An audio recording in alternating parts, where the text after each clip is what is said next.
कोई चमत्कार या मंत्र नहीं है। जो ट्रिकें दिखाते हैं, जो ऐसे कभी ये टिक नहीं पाएंगे बागेश्वर बालाजी के सामने। जाओ कर दिया। हमको हनुमान जी ने इसीलिए चुना है कि तुम ऐसे लोगों की ठंडी बार कराओगे क्या? वो लोग कहते थे गुरु जी ये तो अंधविश्वासों का देश है, कुछ भी प्रस्तुत कर दो सब मान लेते। हमने अंग्रेजों की ठंडी बार करी, उनके मुख से भी हमने सीताराम कहा, I am not powerful but lord Hanuman is. Hello friends, welcome to Bahujan Dastak channel. Bahujan Dastak channel पर आपका स्वागत है। बहुजन समाज और महिलाओं पर अत्याचार होने पर हम दिलाएंगे न्याय और दिखाएंगे आपको बहुजन महापुरुषों का इतिहास और पढ़ाएंगे आपको बाबा साहेब भीमराव अंबेडकर द्वारा लिखा हुआ भारत का संविधान। जय भीम, जय भारत, जय संविधान। मैं बहुजन दस्तक से गौतम रत्ना और आज हमारे स्टूडियो में भंते विनाचार्य जी। भंते जी, आपका स्वागत है बहुजन दस्तक पर। और भंते जी से बात करेंगे। भंते जी, एक बड़ा अभी एक प्रोपेगेंडा में देख रहा हूँ आजकल सोशल मीडिया पे, बागेश्वर धाम कोई संस्था है हिंदुओं का या जो भी है, और वहाँ पर एक धीरेन्द्र शास्त्री जी जो हनुमान के नाम पर एक चमत्कार करने का दावा करते हैं, क्योंकि आप भी एक धर्म से हैं और उन चीज़ों के बारे में बहुत अच्छी नॉलेज रखते हैं, तो आपका क्या कहना है इस बारे में? क्या ये चीज़ें उचित हैं या कुछ समाज का भला कर सकती हैं? ऐसा कुछ होता है क्या? देखिए, भारत में चमत्कार का दावा धीरेन्द्र शास्त्री जी कर रहे, तो ये कोई अचूक बात नहीं थी बड़ी कि वो अचूक बात होगी कि आज तक कोई कर नहीं पाया। हम बचपन में भी छोटे से थे, 5 साल के, 6 साल के, 7 साल के, और उस बचपन से 15 साल की आयु तक हमने एक चीज़ देखी। हमने नहीं देखी, शायद भारत के सभी बच्चों ने देखी होगी वो, और वो थी गांव में डुगडुगी बजाने वाला। वो डुगडुगी बजाने वाला आता था और वो अपना एक तंबू रखता था, उस तंबू पे कपड़ा डाल के रखता था, और उस कपड़े के भीतर ही वह बहुत सारे बर्तन, कपड़े, यहाँ तक कि उसके भीतर कुछ नहीं होता था, उसमें से नाग निकाल देता था वो जी। एक बच्चा उसके भीतर बिठा दिया और बच्चा गायब कर देता था। हाँ, ये सब तो देखा है सर बचपन में। ये तो गांव में सबने देखा है। हाँ जी, हाँ जी। तो वो डुगडुगी बजाने वाला, वो डुगडुगी बजाने वाला हर गांव के अंदर इतना बड़ा चमत्कार करता था। तो क्या जो चमत्कार कर दे, क्या वो धार्मिक गुरु हो जाएगा? अगर ऐसा चमत्कार के नाम पे धर्म को बढ़ावा मिलता है, तो भारत में बड़े बड़े जादूगर बड़े बड़े मंच लगाते हैं, जिनके पास ना तो राम का नाम होता है, ना हनुमान का नाम होता है, ना श्री कृष्ण का नाम होता है, और बड़े बड़े मंच लगा के लोगों को जादू दिखाने का काम करते हैं। लोगों को गायब भी कर देते हैं, लोगों के शरीर के 2 टुकड़े भी कर देते हैं, फिर उनको जोड़ भी देते हैं। ऐसा तो धीरेन्द्र शास्त्री ने नहीं करा होगा कि 2 शरीर के टुकड़े कर दिए फिर उनको जोड़ दिया। उतना बड़ा चमत्कार करने के बाद भी उन लोगों ने कभी दावा नहीं करा कि हम चमत्कार दिखाते हैं। उनकी सच्चाई है। जो जादू नाम की जो दुकान चल रही भारत में, मैं इसके पीछे एक छोटी सी कहानी है कि लंबी कहानी पर छोटी बताऊंगा आपको, और इस कहानी में ही पूरे जादू का सारांश आपको मिल जाएगा। होता क्या दरअसल, एक सड़भंग बाबा, सड़भंग समझ सकते हैं कि सड़भंग भारत के जो बाबा होते हैं वो बहुत ही पहुंचे हुए होते हैं। एक सड़भंग बाबा दिल्ली से मुंबई यात्रा के लिए रेल में चढ़ा। रेल दिल्ली से निकल के 100-200 किलोमीटर आगरा तक पहुंची होगी, तो टीटी आया और टीटी ने सड़भंग बाबा से टिकट मांगा। तो बाबा ने कहा मेरे पास कोई टिकट नहीं है, और तुम्हें शर्म आनी चाहिए कि बाबाओं से टिकट नहीं मांगना चाहिए। अगर बाबा टिकट देने लग जाए तो हमारी शक्ति का, हमारे चमत्कार का लोग मजाक उड़ाएंगे।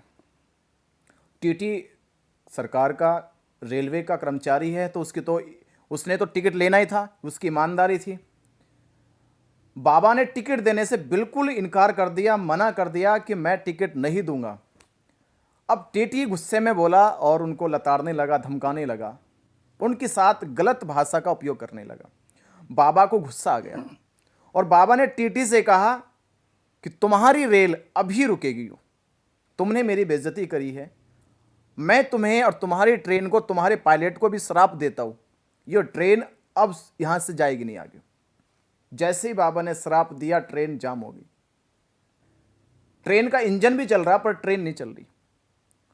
टीटी पायलट से बात करता है, पायलट से कहता है कि रेल क्यों नहीं चल रही। तो पायलट कहता है कि साहब बहुत कोशिश कर रहे हैं, हम सारी कोशिश कर रहे हैं पर रेल आगे बढ़ने का नाम नहीं ले रही। भीड़ उतर कर देखने लगी कि बाबा ने शराब क्या दिया, रेल जाम हो गई। टीटी ने पायलट से बात करी, पायलट ने अपने इंचार्ज से बात करी, इंचार्ज ने पूरे मंडल के जितने भी बड़े बड़े आला अधिकारी थे उन सब से बात करी कि रेल जाम हो गई और रेल चल नहीं रही, सिग्नल मिल रहा है पर रेल नहीं चल रही। यहां तक हुआ कि दिल्ली के बड़े बड़े कर्मचारी अधिकारी वहां रेल के पास पहुंचे। जब सच्चाई मालूम हुई कि सड़भंग बाबा ने टीटी के साथ जो पायलट थे उनको रेल को श्राप दिया है कि रेल यहां से आगे नहीं बढ़ेगी अब, तो सारे कर्मचारियों ने बाबा से पूछा कि बाबा ये टीटी माफी मांगता है, इसको माफ कर दीजिए और अपना श्राप वापस ले लो। बाबा ने कहा मैं श्राप वापस नहीं लूंगा, जब तक वो मेरे पैरों पर नाक रगड़कर माफी नहीं मांगेगा, सबके सामने ये नहीं कहेगा कि वाकई में बाबा के पास चमत्कार है। सारे कर्मचारी, मीडिया के, यहां तक मीडिया के लोग भी थे, मामला बहुत बड़ा हो गया था, मीडिया के लोग थे, मीडिया के लोग भी उस लाइव टेलीकास्ट उसको कर रहे थे, पूरा देश देख रहा था। ये सच्ची सच्ची घटना मैं आपको बता रहा अभी इसके पीछे सच्ची घटना जो होगी वो सच्चाई होगी। अभी लाइव टेलीकास्ट ही चलता है। जब ये पूरा लाइव टेलीकास्ट होने लगा, पूरी दुनिया देखने लगी कि एक बाबा ने रेल को रोक दिया अपने शराब से। टीटी ने माफी मांग ली, बाबा ने उसको माफ कर दिया। जैसे बाबा ने माफी दी तुरंत रेल चल पड़ी। जब रेल चल पड़ी तो रेल में उस डिब्बे में एक बहुत समझदार बच्चा था, वह विज्ञान की पढ़ाई कर रहा था। उसने बाबा से पूछा कि बाबा मैं आपके साथ कुछ समय बिताना चाहता हूं और यह जानना चाहता हूं आपने रेल कैसे रोकी। आपको ना तो इंजन की जानकारी थी, ना पायलट थे, तो आपने रेल को कैसे रोका। तो बाबा ने क्या कहा कि बेटा ये बात सीक्रेट है, ये बात सीक्रेट है, रेल किसी ने नहीं रोकी, रेल रोकी पायलट ने। तो वो बच्चा कहता है कि जब पायलट ने रेल रोकी तो पायलट ने रेल चलाई क्यों नहीं। उसने बोला कि पायलट, जैसे मेरी 10 उंगली ना, ये भी मेरी उंगली थी, मैंने पायलट को पहले फोन कर लिया, रेल चलनी चाहिए अब। मतलब मैं समझूं इस बात को ऐसे है कि वो भक्त था उसका, उसी के लिए प्लानिंग थी पूरी। वो प्री प्लान था कि जब मैं शराब कहूंगा कि शराब दे दिया तो पायलट को रेल रोक देनी है। अब पायलट किसको फोन करेगा, बड़े इंचार्ज को। इंचार्ज की भी सेटिंग थी मेरे साथ, उस इंचार्ज के बड़े आलाधिकारी जो दिल्ली में बैठे थे उनकी भी सेटिंग मेरे साथ थी। उन सब की सेटिंग थी वो इसलिए क्योंकि मुझे प्रमोट करना था। उन सब लोगों ने, 10 लोगों ने मिलकर, टीटी भी था, पायलट भी था, बड़े आलाधिकारी थे, उन्होंने एक गेम बनाया था हमने कि मुझे प्रमोट करो और जब मैं भारत में प्रमोट हो जाऊंगा तो लोग मेरे पास आएंगे, उसका 10-10% कमीशन तुम। अभी तो मैं तो समझूं कि ये आसाराम बापू और ये जितने बाबा जो खेल है ये सब पूरा एक सेटिंग का खेल चल रहा है। दरअसल समझाइए कि हम जब किसी चमत्कार को प्रमोट करते तो उसमें बहुत बड़ा बिजनेस प्लान होता है, एक प्लानिंग है। जैसे वो बाबा जब प्रमोट हो गया तो उसके दरबार में भीड़ लगने लगी, लाखों भीड़ लगने लगी। अब लाखों भीड़ लग रही तो करोड़ों रुपए का चंदा भी आएगा। अब जो नौकरी टीटी 30,000 40,000 की कर रहा था और उसे कमीशन में लाखों रुपए मिल रहे हैं, तो उसने ये गेम किया। तो यहां जो चमत्कार है वो एक बहुत बड़े ग्रुप की प्लानिंग होती है और वो प्लानिंग बनाकर समाज को दिखाई जाती है कि हमारे साथ ऐसा हुआ, हमारे साथ वैसा हुआ। दरअसल बात यह है कि चमत्कार के नाम पे समाज को बेवकूफ बनाया जा रहा। मैं आपसे और जितने भी, चाहे वो ईसाई धर्म के पोप पास्टर हो, मैं केवल एक धीरेन्द्र शास्त्री को नहीं कहूंगा कि समाज हमारा केवल धीरेन्द्र शास्त्री का, देश हमारा धीरेन्द्र शास्त्री टारगेट करे। और धीरेन्द्र शास्त्री से पहले भी चमत्कार लोगों ने दिखाए हैं। मैं समस्त चमत्कार दिखाने वाले लोगों से एक सवाल कर रहा हूं और जो चमत्कार में विश्वास कर रहे हैं उनके लिए एक सवाल पैदा कर रहा हूं कि वो चाहे पोप पास्टर हो, चाहे वो कोई मौलाना हाकिम हो, चाहे वो है कोई पुजारी धीरेन्द्र शास्त्री जैसा हो। भारत की सबसे बड़ी जो प्रॉब्लम है, भारत की जब सबसे बड़ी जो दिक्कत है, परेशानी है, वो परेशानी है गरीबी, बेरोजगारी है। तुम कमर का दर्द ठीक कराते हो, ये पैरासीटामोल की गोली खाने से भी ठीक हो जाएगा। हमारे देश की सबसे बड़ी समस्या वो गरीबी है। क्या कोई धीरेन्द्र शास्त्री या कोई पोप पास्टर तुम्हारी गरीबी को दूर करने की चमत्कार दिव्य शक्ति दिखाएगा? पर तुमने आज तक ये नहीं पूछा कि बाबा मैं गरीब हूं, बाबा मैं गरीब हूं और मेरी सारी समस्याओं की जो जड़ है वो गरीबी है, क्या तुम मेरी गरीबी को दूर करोगे? यह सवाल तुम नहीं कर सकते। और धीरेंद्र शास्त्री जिसकी कथा लगने के लिए लाखों रुपए दिए जाते हैं, यानी 20-20 लाख 50-50 लाख रुपए कथा करने के लिए दिए जाते हैं, जिसके पास कहते हैं कि बागेश्वर धाम का आशीर्वाद है, यानी हनुमान जी का, जिसके साथ हनुमान जी चलते हो, हनुमान जी उसके साथ रहते हो, तो वो कथा के लाखों रुपए क्यों लेते? आज तक किसी भी जादू दिखाने वाले ने, जादू का दावा करने वालों ने बिना फीस के आपका इलाज नहीं करा। पैसा सबसे बड़ी चीज है, और पैसे की समस्या का समाधान उनके पास नहीं है। सपोज करो आपकी कमर में भी दर्द है, आपको ऊपरी भूत भी लगा हुआ है, आपके घर में कलह भी है, आपके घर में बरकत भी नहीं है। आप एक चीज पूछो जाके बाबा से कि बाबा क्या आपके पास ऐसा कोई जादू है कि मेरे हाथ में 1 करोड़ रुपए आ जाए? अगर हमने एक बंदे को जो गरीब भी है, लाचार भी है, दुखी भी, परेशान भी, ऊपरी भी, भूत भी, कमर दर्द भी, सर दर्द की प्रॉब्लम हट गई ना सोल। आदि वाले देश को, जहां ब्रह्मा विष्णु महेश रहते हैं, जहां कृष्ण राम रहते हैं, जहां दुर्गा काली भी रहते हैं, जहां बड़े बड़े अवतारों ने जन्म लिया, महिषासुर ब्राह्मण बड़े कहते हैं कि उन्होंने 22 बार जो है क्षत्रियों का कत्लेआम कर डाला। उस देश में इंग्लैंड से कुछ चंद लोगों ने आकर इस देश को गुलाम बना लिया। तब मैं पूछना चाहता हूं, तब हनुमान की शक्ति कहां थी?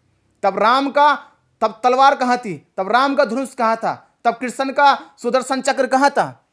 तब इन ब्राह्मणों ने, तब इस देश के लोगों ने पूछा नहीं सवाल कि तब कृष्ण का सुदर्शन चक्र कहां चला गया जिसने शिशुपाल को काटा था? यानी इस देश पे अत्याचार जुल्म होता रहा, तब किसी देशवासी ने पूछा नहीं कि अब हमारे वो देवता कहां है जो इस देश की रक्षा करे। आज भी हमारे देश पे चाइना बार बार घुसता आ रहा है। अरुणाचल प्रदेश को आधा उसने अपना कब्जा लिया, अपनी सीमाएं अरुणाचल प्रदेश से तक सीमित कर ली। पर आज भी देश के लोगों ने धीरेंद्र शास्त्री जैसे बाबाओं से यह नहीं पूछा कि बाबा हम चाइना पे रोकने की कोई तकनीक हमारे पास है? हनुमान को लगा दो, राम को लगा दो, कृष्ण को लगा दो, सुदर्शन चक्र छोड़ दो चाइना के ऊपर, और तत्काल अभी नया मुद्दा। एक मैं कल कह ही रहा था इस बात को, आज भी मैंने अभी पढ़ा अपने मोबाइल पे कि न्यूज आई है कि चमत्कार का दावा करने वाले लोग हैं तो जाओ जोशीमठ के दरारों को भरो। वो तो तुम्हारा मंदिर है ना, वो तो अभी उसमें तो इंजीनियर लगा दिया आपने। तो जो इन्हीं के मंदिर खतरे में पड़े हुए हैं, इनके भगवान खतरे में है। और एक सुप्रसिद्ध जगह जोशीमठ का जो मंदिर है, उसमें पहाड़ों में दरारें आ गई, तो भगवान खतरे में है। और भगवान को बचाने के लिए जोशीमठ के आचार्य शंकराचार्य लोग धरना पर बैठे, सरकार से गुहार लगा रहे, सरकार से मदद मांग रहे हैं। किसके लिए मदद मांग रहे? ये आपको ध्यान देना, किसके लिए मदद मांग रहे? भगवान को बचाने की मदद सरकार से मांगी जा रही है। जो आचार्य, जो शंकराचार्य लोगों को दावा भर देते हम तुम्हें ठीक कर देंगे, तुम्हें बचा लेंगे, अनहोनी से बचा लेंगे, आज वही अनहोनी उनके भगवान के ऊपर मंडरा रही है। और जिसको बचाने के लिए वो सरकार से गुहार लगा रहे, वो मोदी सरकार से कह रहे, वो धामी सरकार से कह रहे कि हमारे जोशीमठ को बचाया जाए। तो समाज ये मैसेज, या वो मीडिया, जो मीडिया बार बार सच पे पर्दा डालने का काम कर रही है, वो मीडिया क्यों धीरेंद्र शास्त्री से नहीं पूछ रही कि तुम इंसानों को तो ठीक करने का दावा भर रहे हो, आपके बागेश्वर धाम इंसानों को तो ठीक कर रहे हैं, क्या आपके बागेश्वर धाम जोशीमठ की दरारों को भरेगी? क्या आपके दरबार ने, क्या आपके बागेश्वर धाम ने, अभी राम मंदिर बन गया था, राम मंदिर का मुद्दा 30 साल तक सुप्रीम कोर्ट में चलता रहा। अगर आपके पास बागेश्वर धाम का चमत्कार होता, आपके पास हनुमान का चमत्कार होता, या आपके पास किसी भी देवता का चमत्कार होता, वो 30 साल तक सुप्रीम कोर्ट की फाइलों में धूल नहीं चढ़ता। उसका फैसला सुप्रीम कोर्ट ने दिया। यानी आपको मालूम होना चाहिए कि आपके भगवान का फैसला इंसानों के द्वारा कोर्ट से निकल कर आया। अगर कोर्ट ना चाहता तो आपके भगवान को कैद से या उस मंदिर को बनने से कोई बचा नहीं सकता था, वो बन नहीं पाता कभी। पर समाज को बार बार लगता है कि कोई चमत्कार होता है, कोई शक्ति होती है, तो भाई शक्ति जो होती है वो व्यक्ति की शक्ति है। व्यक्ति की शक्ति जान तो क्या होती है? बाबा साहब डॉक्टर अंबेडकर ने कलम से जब संविधान लिखा, जब बाबा साहब अंबेडकर ने कलम से संविधान लिखा, तो कोई शक्ति उस व्यक्ति की शक्ति को रोक नहीं पाई। सारे पंडित पुजारी अपने ग्रंथ ले लेकर अंबेडकर जी के पुतले फूंक रहे थे, सड़कों पे फूंक रहे थे। किसी भगवान ने, किसी देवता ने अंबेडकर जी कलम को नहीं रोक पाए और संविधान लिख के दिखा दिया। और उसी संविधान से आज जाने कितने लाखों मंदिरों की सुरक्षा होती है, और जाने कितनी मस्जिदों की सुरक्षा होती है, जाने कितने गुरुद्वारों की सुरक्षा होती है, जाने कितने चर्चों की सुविधा दी जाती है उस संविधान की बदौलत। शक्ति है तो वो व्यक्ति के भीतर है। किसी चमत्कार को परमात्मा से, आत्मा से, देवता से, भगवान से मत जोड़ो, व्यक्ति के चमत्कार को जोड़ो। और व्यक्ति का चमत्कार उसका ज्ञान, उसका विज्ञान है। तुमने आज तक जितने भी चमत्कार देखे दुनिया में, तुमने वो चमत्कार किसी बॉडी के ऊपर, मैटर के ऊपर क्यों नहीं देखा? बॉडी के ऊपर होता क्यों नहीं देखा? क्या किसी काले व्यक्ति को गोरा बनाया किसी ने? क्या किसी अंधे व्यक्ति को, जिसकी आंख नहीं है, अंधा है बिल्कुल, सूरदास जी ने बहुत राम भगत के गीत गाए, सूरदास जी ने राम भक्ति में लीन हो गया बेचारा, आंखों से फिर भी अंधा रहा। तो वो आंखें नहीं दे सकते, लंगड़े को पैर नहीं दे सकते, बहरे को कान नहीं दे सकते, गंजे को बाल नहीं दे सकते, और जिसके बाल सफेद हो जाए उसको काले नहीं दे सकते। आर्टिफिशियल जरूर कर सकते हैं, वो भी व्यक्ति की शक्ति से, रासायनिक क्रियाओं से। रासायनिक क्रियाओं से। ना वहां जादू नहीं, वो रासायनिक क्रियाएं हैं। ये जो जादू है, ये सारा जादू माइंड पे काम करा तुम्हारे, कि हम तुम्हारा भूत उतार दे, हम तुम्हारे कमर का दर्द ठीक कर दे, हम तुम्हारे सर का दर्द ठीक कर दे, हम तुम्हारे पैरों घुटनों का दर्द ठीक कर दे, हाँ हम तुम्हारे घर के कलह को दूर कर दे। ये सारे सॉफ्टवेयर बीमारियां हैं।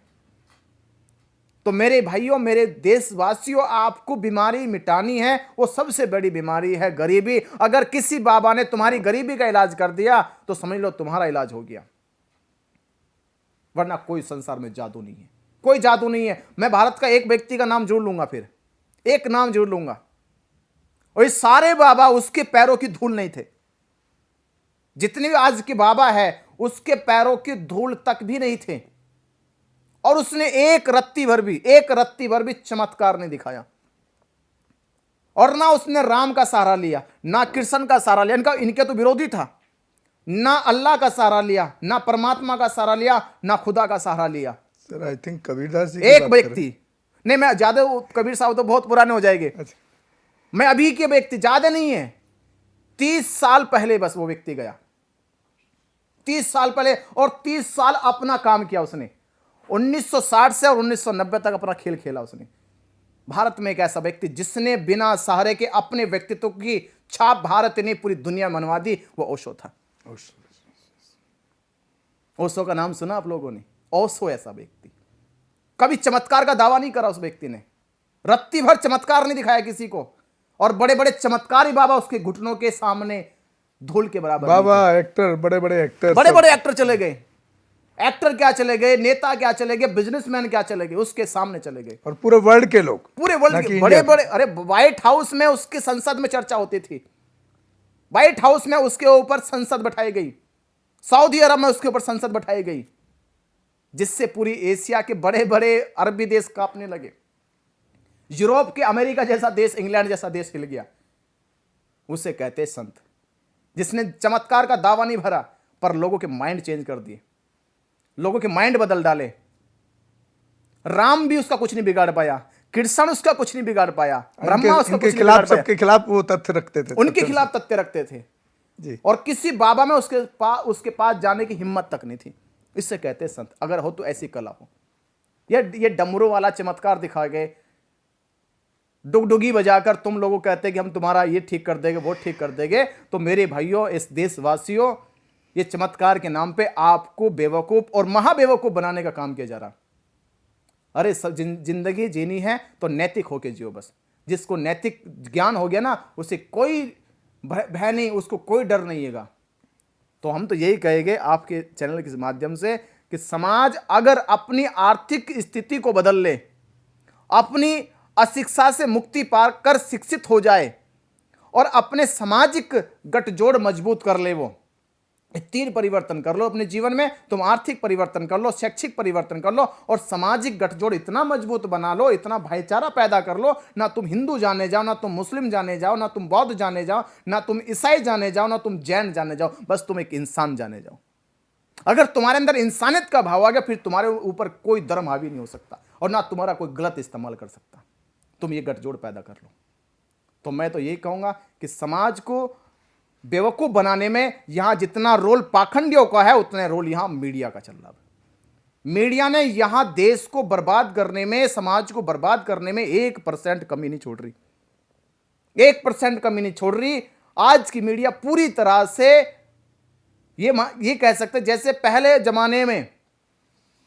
जमाने में नोटंकियां होती थी, नोटंकी करने का खेल खेला जाता था। तो नोटंकी का मतलब होता है कि वो पर्दे के पीछे उनको तैयार किया जाता था, पर्दे के पीछे पर्दा गिरा दिया जाता था, उनको तैयार किया जाता था और फिर पर्दा उठता था, फिर वो नौटंकी शुरू कर देते थे अपनी, यानी एक स्क्रिप्ट लिखी जाती थी पूरी। आज मीडिया वही पर्दे के पीछे पूरी स्क्रिप्ट तैयार करती है और उस स्क्रिप्ट को पढ़ के फिर समाज के सामने लाती है, परोसा जा रहा है उसे। ये मुद्दा नहीं है समाज का, ये वर्तमान नहीं है समाज का, ये स्क्रिप्ट है। ये स्क्रिप्ट पाखंडी लोगों के साथ बैठकर तैयार की जा रही है और जो पाखंड को बढ़ावा मिल जाए, पाखंड को जितना प्रमोट किया जाए, वो सारा काम पैसे के दम पर मीडिया करने का काम कर रही है। इससे समाज को बचना होगा। मेरा यही समाज से, देश से कहना है कि पाखंड के नाम पे अपने भविष्य को बर्बाद करने की कोशिश ना करें। बस आपका जिम्मेदारी इतनी है कि अपने बच्चों को अगर पढ़ा लिखा के तुमने समझदार बना लिया, उसे इंजीनियर, डॉक्टर, वकील बना दिया, तो समझ लेना तुम इस पाखंड के भूत से, प्रेत से तुम बच जाओगे, बाहर निकला। तो साथियों, आप सुन रहे थे हमारे बहुजन दस्तक चैनल पर भंते विनाचार्य जी, जिन्होंने बहुत अच्छे तथ्यों के साथ साइंटिफिकल, टेक्निकल एक रिसर्च करके आपके सामने इस तरह के जो बाबा हैं उनके पाखंड को खोल के रख दिया। और मैं उम्मीद करता हूं, क्योंकि हमारा जो दर्शक है वो ख़ास तौर से बहुजन समाज के लोग हैं, वो ज़्यादा से ज़्यादा इस वीडियो को शेयर करें, सब्सक्राइब करें चैनल को ज़्यादा से ज़्यादा, ताकि लोग पाखंड से बाहर आ पाएँ। और दूसरी एक बात और मैं कहना चाहूँगा, अगर पूरे देश के अंदर कहीं भी किसी भी बहुजन समाज या किसी महिला के साथ कोई एट्रोसिटीज़ होती है, वो हमें ज़रूर कॉल करें ताकि हम उसमें उनको न्याय दिला सकें। धन्यवाद। हमारे चैनल बहुजन दस्तक को देखना, लाइक, शेयर, सब्सक्राइब करना मत भूलिएगा और फेसबुक, ट्विटर, इंस्टाग्राम पर फॉलो जरूर करिएगा। जय भीम, जय संविधान, जय भारत, नमो बुद्धाय, धन्यवाद। चैनल आर्थिक समस्या से गुजर रहा है। अगर आप बहुजन समाज में बाबा साहेब आम्बेडकर और तथागत बुद्ध की विचारधारा को अधिक से अधिक लोगों तक पहुंचाना चाहते हैं, तो हमें आर्थिक सहयोग प्रदान करें, ताकि हम अपने चैनल के माध्यम से देश विदेश में समता, बंधुता, एकता और संवैधानिक अधिकारों को ज्यादा से ज्यादा लोगों तक पहुंचा सकें। आप अपनी सहायता राशि नीचे लिखे खाते में जमा करा सकते हैं। खाता धारक गौतम रत्न, खाता संख्या 3169576865 IFSC कोड SBIN 0060336, बैंक भारतीय स्टेट बैंक। आप हमारे बैंक खाते का विवरण स्क्रीन पर भी देख सकते हैं। रोको मत, हमें टोको मत, हमें आगे बढ़ते जाना है। जय भीम का नारा लगाना है, जय भीम का नारा लगाना है। जय भीम, जय भीम। मैं गौतम रत्ना आपका बहुजन फिल्म प्रोडक्शन में स्वागत करता हूं और आप हमारे प्रोडक्शन हाउस के अंदर अपना कैरियर बना सकते हैं as a film director, as a producer and actor and actress and editor and cinematographer also. अगर आपको फिल्म से रिलेटेड कुछ भी प्रोजेक्ट आपको बनवाना है, तो हमारे पास में पूरा सेटअप है, जिसमें फिल्म कैमरा है, शूटिंग लाइट्स है और एडिटिंग है। सारा A to Z एक ही जगह पर आपको हमारे यहाँ पर मिल जाएगा। तो दोस्तों, आप हमें कांटेक्ट कर सकते हैं हमारे नंबर्स पर 9810085714 और 8510005714। हमारे वेबसाइट पे विजिट कर सकते हैं www.filmserviceindia.com और हमें मेल भी कर सकते हैं gautamfilmsproduction@gmail.com पर। धन्यवाद।